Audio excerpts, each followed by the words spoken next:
Oh yeah, there it is. Yep, live on YouTube. Rev Wayne Stills, this mic is all yours. Okay, hey everyone, how are you? What's happening? This is River Wayne Stills from Mirrors Everywhere. Mirrors Everywhere. I need do nothing. That's one of my favorite quotes in the Bible. I mean, Bible. Well, it's my Bible. The Course of Miracles. It's I need do nothing. Is just take it easy, relax. You don't need to go. Let the Holy Spirit take over. Let Him lead the way. We're off the hook. We're off the hook. That's the key.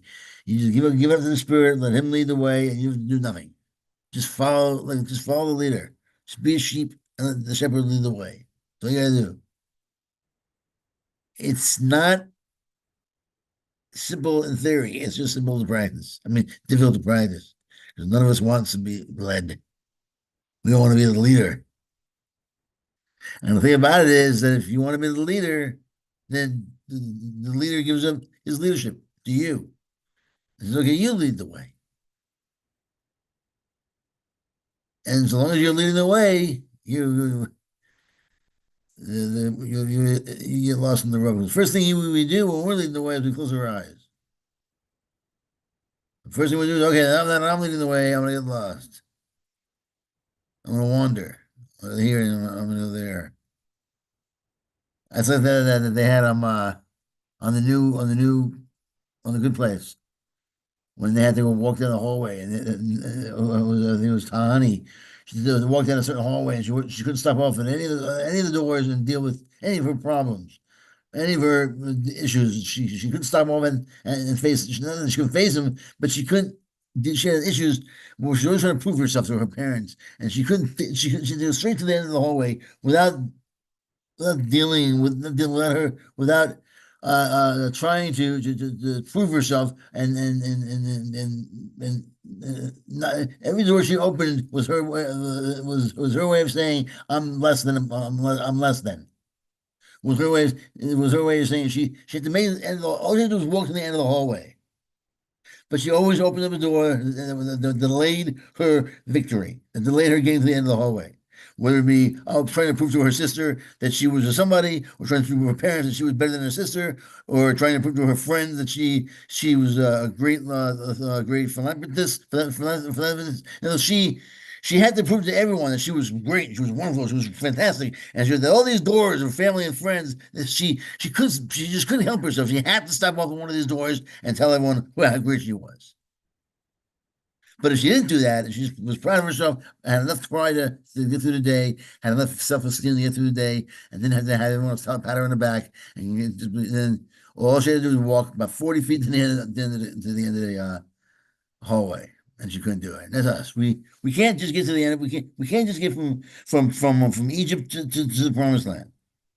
We have to walk around that mountain for like that 1,000 times instead. We have to left to the right, left to the right, as opposed to just straight ahead.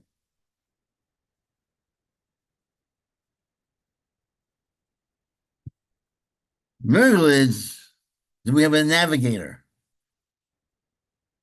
There's a divine GPS. And once you realize that, it's always been on. It's always been on. What we have to do is allow ourselves to receive consciously the directions. First thing you realize is that you've always been following the directions unconsciously. You've always been sort of you've had a leash on you.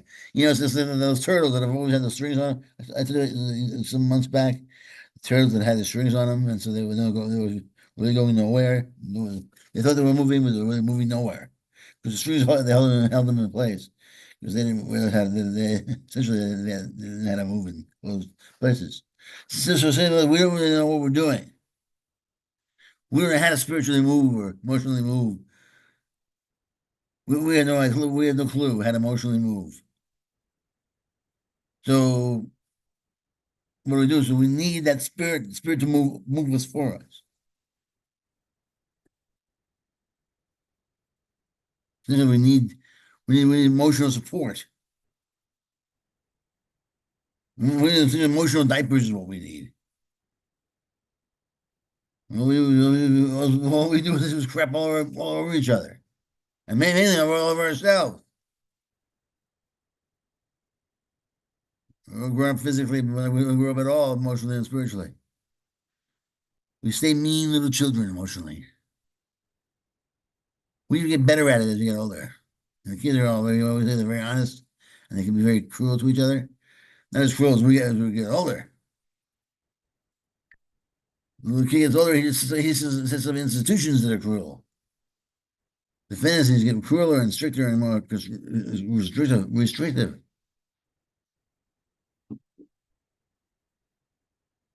It's a comfort to know that it's all a big old dream.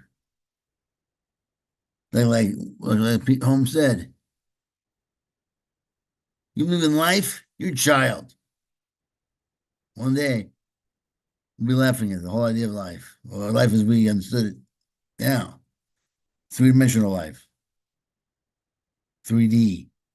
We'll understand 3D life here to be no different than the 3D life that's presented to us at Disneyland. Just better.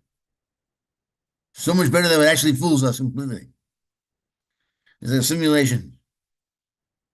And you know, it's nice if you take yourself and put it up closely, really closely, with a microscope, or really get close as you can to the cosmos, you end up getting to the atoms and then subatomic particles, and then what you have is particles, just like you have pixels on a computer screen.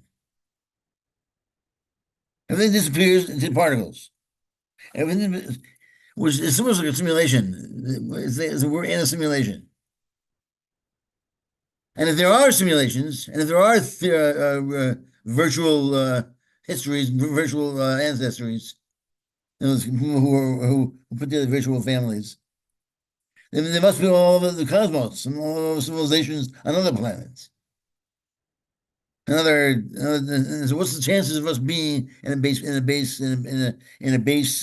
simulation, as opposed to being simulated? I don't think that makes any sense, but the point is, most likely, there's a good chance we're a simulated universe.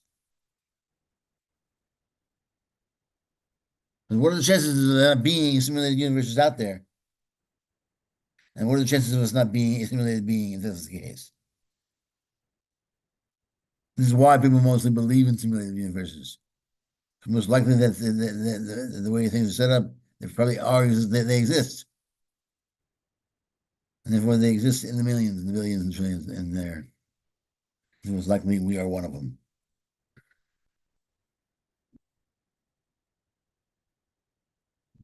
Of course, all these are stories that we tell ourselves. So this would catch on. The story we tell ourselves the most will be the story that we tell that happened. I was watching Star Trek last night, and one of the ladies was talking about artificial intelligence and what a different point of view she had than most people have on it, who are scared of it. AI is very scary to most people, and she said thank you to the Spencer, and Jordy says to her, thank you, thanking artificial intelligence. Said, yes, why? It's intelligent, isn't it? I think we should be nice to our Spencers. I think artificial intelligence is just that, intelligent. Would you be nice and be appreciative? Say thank you. I want my wife to see that, but she hadn't seen it in a while, and she probably forgot that. And she's terrified of the future with AI. She's convinced that the Terminator is right. I'm convinced Star Trek is right. Star Trek is much more optimistic about the future.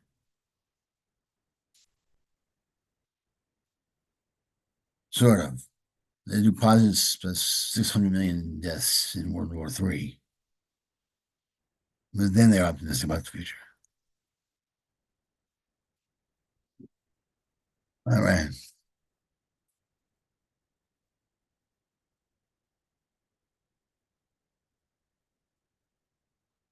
I'm gonna say a little prayer here that I have for my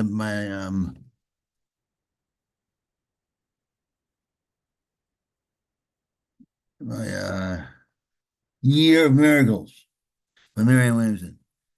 I'm not gonna have order here. I'll open it up and see where the spirit lands me. But it's filled with affirmations and prayers. This is a prayer. Oh, I'm not sure what it is, but it's nice.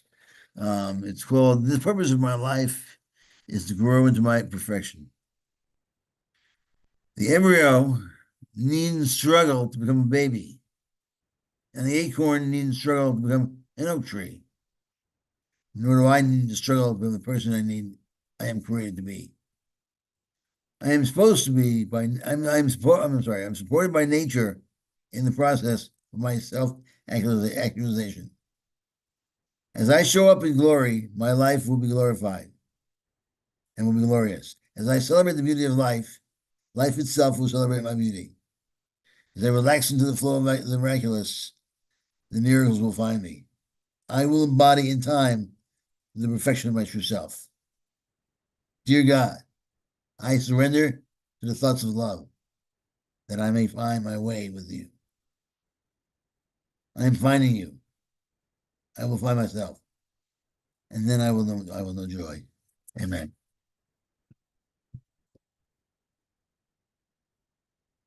Because the man said here, the embryo. As the embryo doesn't struggle, and as the acorn doesn't struggle, we don't have to struggle. Naturally, let us grow into who we are going to be. Guide us, help support, and guide each other. Guidance comes from within. Support comes from within. Approve of each other. Just approve. And that approval will give you the insight into how and what and what you should say and do for the person that you're dealing with.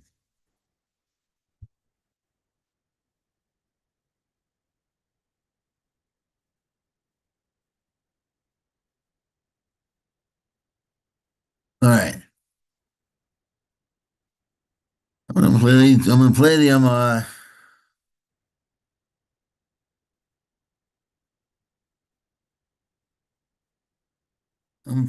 today's lesson now, and then we're gonna go on. All right, today it says mirrors everywhere for ACIM Lounge and ACIM.us, ACIM, ACIMgather.us, ACIMgather.us, and this is Reverend Wayne Stills, and this is the lesson of the day. It's I'm gonna start with. I should start with. I'm gonna get through them all. So I'm gonna start with the introduction instead. I was gonna start with 137 and then 138, and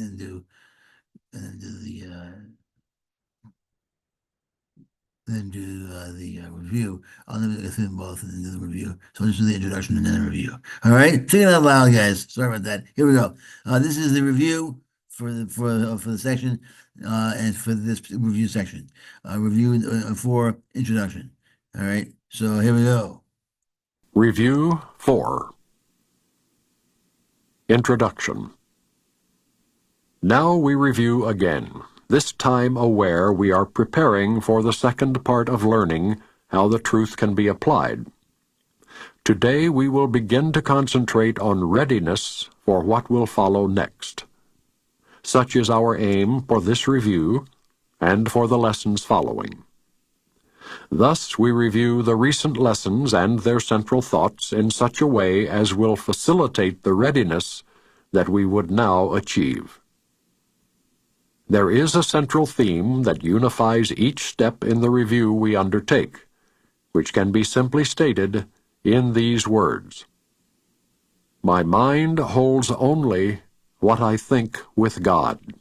That's a divine fact. That's just the way it is. My mind holds only what I think with God. Everything else is just not there. It's not existence. So this is an affirmation of what is. It's not a hope of what will be. It's not a wish that one day it could be. It's a affirmation. It's not an affirmation like it's an affirmation that somehow the affirmation will make it come true. It's you affirming the ultimate reality of what is, obviously, what can only thing that could be. Your mind holds only what you think with God. Only the thoughts of God. The thoughts that are in this book right here, the Course of Miracles, those are the only thoughts that you're really thinking, whether you know it or not. Since every thought is GPS thought. Every thought is GPS thought. Every thought brings you back to God. Every thought, whether you know it or not, is a divine thought, keeping you on the road home. So every thought, you're thinking with God.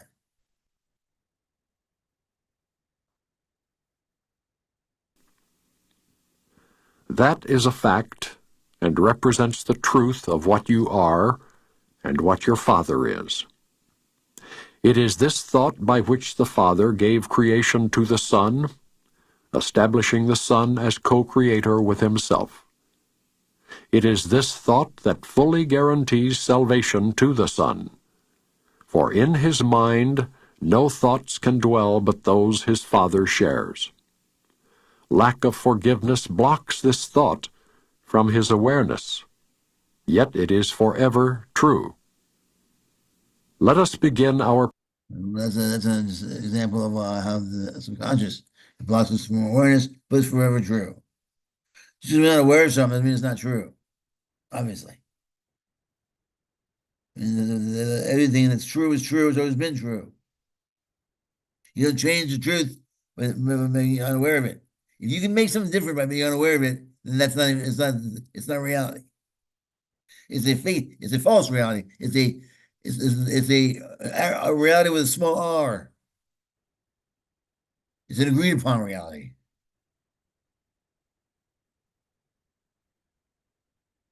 preparation with some understanding of the many forms in which the lack of true forgiveness may be carefully concealed. Because they are illusions, they are not perceived to be but what they are, defenses that protect your unforgiving thoughts from being seen and recognized. Their purpose is to show you something else and hold correction off through self-deceptions made to take its place. All right, so what is the ego doing here?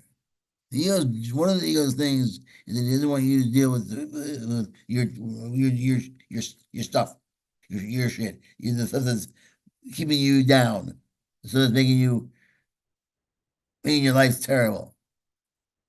And I'll give you all sorts of reasons why. Life is filled with sin. Life is filled with immorality. The world's terrible. Blah blah blah. There's two worlds. There's the world that's coming, the world of, very Plato-esque. There's the world of forms, the world of ideals, and there's this world, which never be that world. And so, don't look at this world. The hell with this world.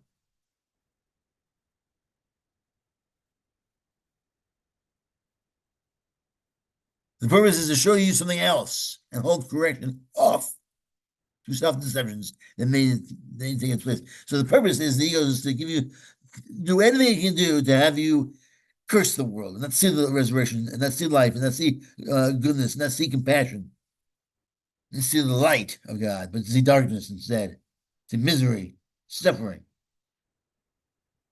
Then realize it's always all GPS thought. It's all GPS thought. Seriously, non-GPS thought, lost thought, help me thought.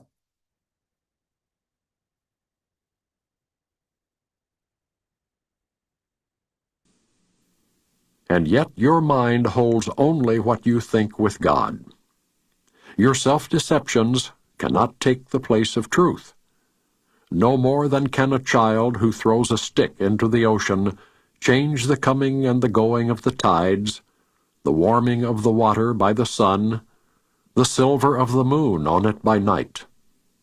So do we start each practice period in this review, with readying our minds to understand the lessons that we read and see the meaning that they offer us. Begin each day with time devoted to the preparation of your mind to learn what each idea you will review that day can offer you in freedom and in peace.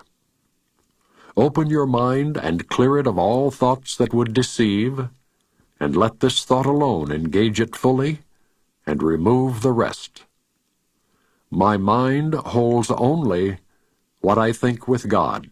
This is important. This is an important part very important part. You have to let go of all your thoughts that are counter to the thought. This is that thought. You're pouring that thought into your mind. Keep on pouring it in, so all these other thoughts are gone. My mind holds only what I think with God.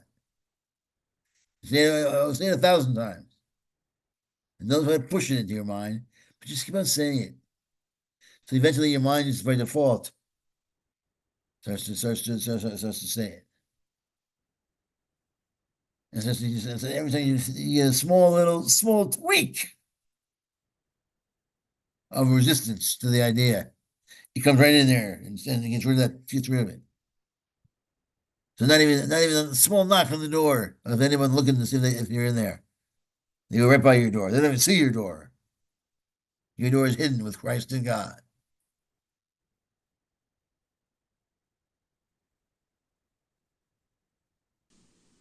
"5 minutes with this thought will be enough to set the day along the lines which God appointed, and to place His mind in charge of all the thoughts you will receive that day."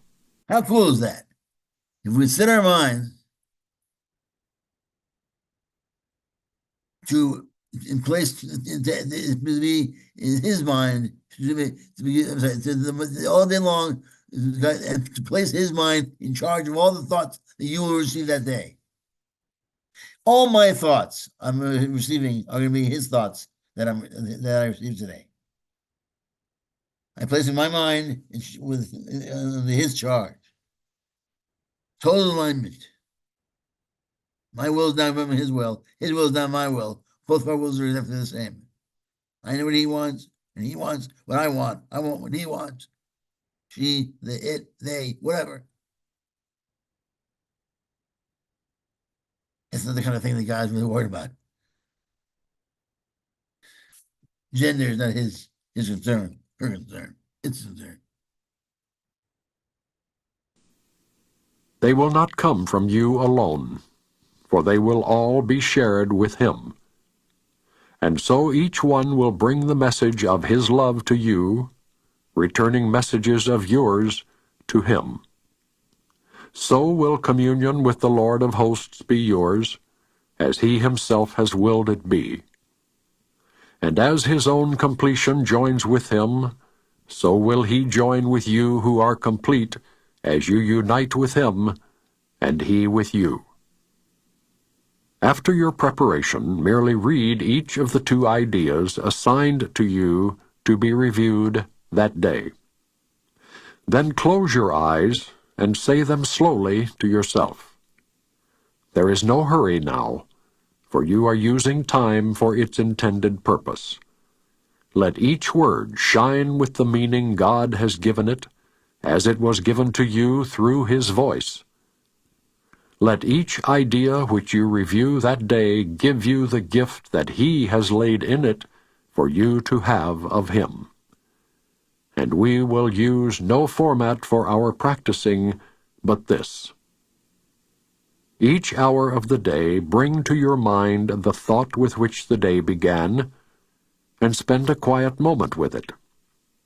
Then repeat the 2 ideas you practice for the day unhurriedly, with time enough to see the gifts that they contain for you, and let them be received where they were meant to be. Well, for that, what I do normally is I'll say the lesson of the day, and whatever pictures come up, whatever ideas come up, whatever thoughts come up, whatever they are, whatever triggers, whatever causes to stir within me, I just let them be there. I don't judge them. I don't get myself concerned with whether it was right or wrong. I support and approve of everything that I'm doing. And as I do that, I begin to see who I am and what's going on, what really is happening in the images. And as I don't judge the thoughts that are coming up, I begin to understand and get more insight into whatever it is I'm looking at. It's whatever it is I want insight about. And then I get surprised with insight and revelation. And one thing that surprises me the most is how much revelation and insight I have within me. Just sitting there. And all the stuff that I'm afraid to look at is where that information is. Waiting and tapped. We add no other thoughts, but let these be the messages they are. We need no more than this to give us happiness and rest and endless quiet, perfect certainty, and all our Father wills that we receive as the inheritance we have of Him. Each day of practicing, as we review, we close as we began, repeating first the thought that made the day a special time of blessing and of happiness for us, and through our faithfulness restored the world from darkness to the light, from grief to joy, from pain to peace, from sin to holiness. God offers thanks to you who practice thus the keeping of His word, and as you give your mind to the ideas for the day again before you sleep, His gratitude surrounds you in the peace wherein He wills you be forever, and are learning now to claim again as your inheritance. All right, there's the introduction. One thing I want to also just briefly talk here, each message review, reading faithfulness restore, but let the message, we need no more than this to give us happiness and rest and endless quiet, perfect serenity. Each day of practicing as we review, we close to the end, repeating the first thought, made a special time of blessing and happiness for us. And though thought our faith is restored in the world from darkness to light, from darkness to light, from grief to joy, from pain to peace, from sin to holiness. This is the world as we tend to. This is the world as we tend to live in it. This is just keep in mind. We tend to live in this world over here. Faith is dark. We live in darkness, in grief, in pain, and sin. That's where we're at. Generally, that's our world. It's a world of darkness, it's a world of grief, pain, sin. And turn on the TV, watch the news, that's what you get. What we want to do is we want to choose Christ. And so what we choose instead, we choose light and joy and peace and holiness or innocence.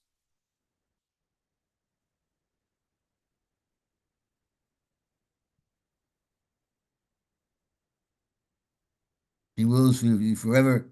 He wills you be forever, and learning how his gratitude surrounds you in the peace when he wills you be forever. He wants us to live in peace forever. From pain to peace. From pain to peace.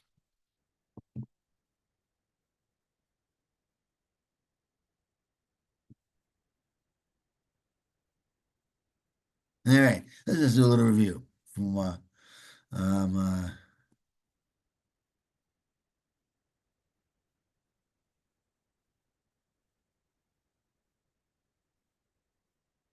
mind. Hold on, I think we got lesson 149.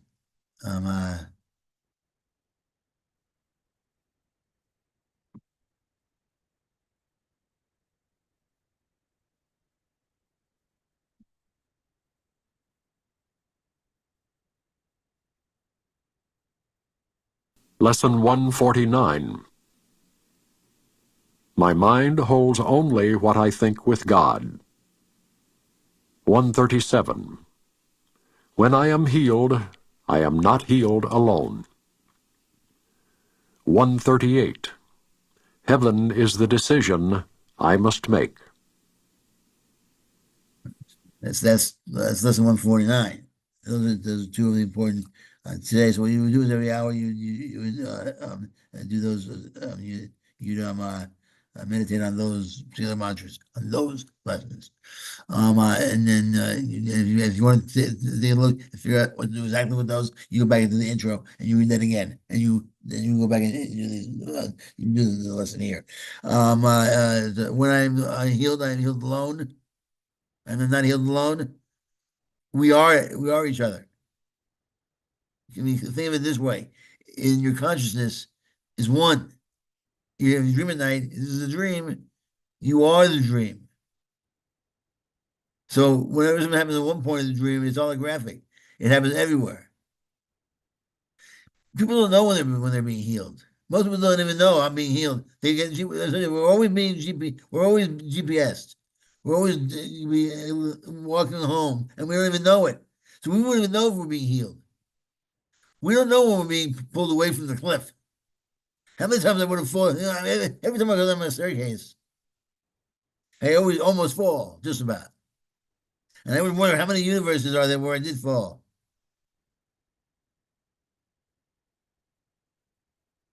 But when I'm healed, I'm not healed alone.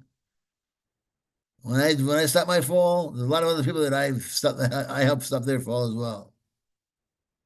And vice versa. Heaven is a decision I must make. I choose Christ. I choose not to be a sinner anymore. I choose to be holy, to be innocent. Now, I wasn't a sinner for real, and I didn't choose to be something different. I chose to uncover the truth. My innocence was always there. So electricity was always there. But before we uncovered the truth about how the electricity worked for us, or before we even knew it was there, it might as well not have been there for us. It might as well have not existed.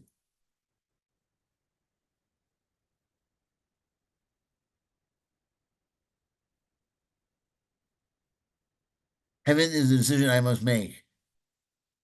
We choose Christ,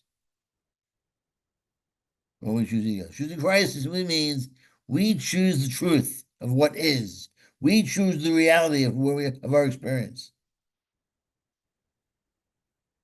We choose reality instead of our experience, and live that way. Our experience tends to be this is real. I feel this, and this feeling is real, so therefore this is all real. We experience what's not happening. I'm going to repeat that. We experience what's not happening.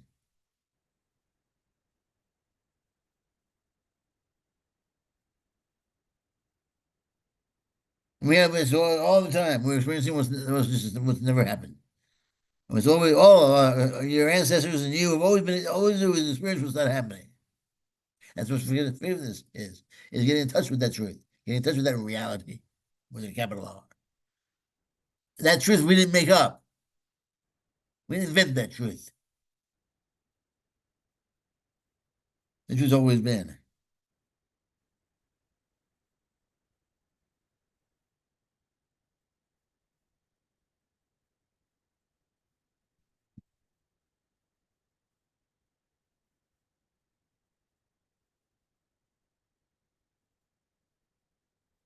My mind holds only what I think with God. Almighty God, as they say. King of the universe. Infinite mind, divine mind. Only one thought, and that thought is love. Love is everywhere. That's something you have to feel to know it's true. You don't always feel love because love is just the law. It's the law of love. Love is. Love is always there. The gravity is always there. You don't always feel gravity unless you jump in the air, jump out of a window. You fall. Love is when you feel love, when you don't feel love. Love is the only real reality. And when you're feeling love on any level, you're feeling truth. There's only one type of love. Love is we respond to it and interpret it in different ways. But it's coming from love. As love as you understand it, it's where your vibration's at.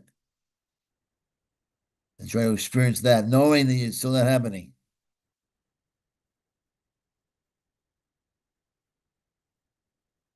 But all you have to do is keep on loving.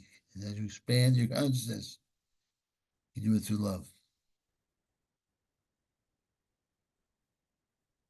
All right, so it's miracles everywhere, Jensen Lade. Miracles everywhere. And this is Rev. Wayne Sills, that was lesson 149, and the introduction to 149. I think that's where I can stop. Anyone have any questions, comments? Now be the time. Otherwise, this mirrors everywhere. I need to do nothing. We need to do nothing. Or as Jesus says, come to me, all those who are heavy laden and carrying all my burdens are light, my yoke is easy. Course in Miracles is not something that teaches you struggle is the way to be. But as the Course says, the undoing doesn't have to be a negative. It doesn't have to be hard. It doesn't have to be a problem. But it tends to be hard. It tends to be a negative. It tends to be a problem for us. So life doesn't have to be a struggle. But it probably will be. And that's okay. Just know that underlying it all is love. So you can't fall off that cliff. Or you fall off the cliff, you fall into love. You bounce right back up.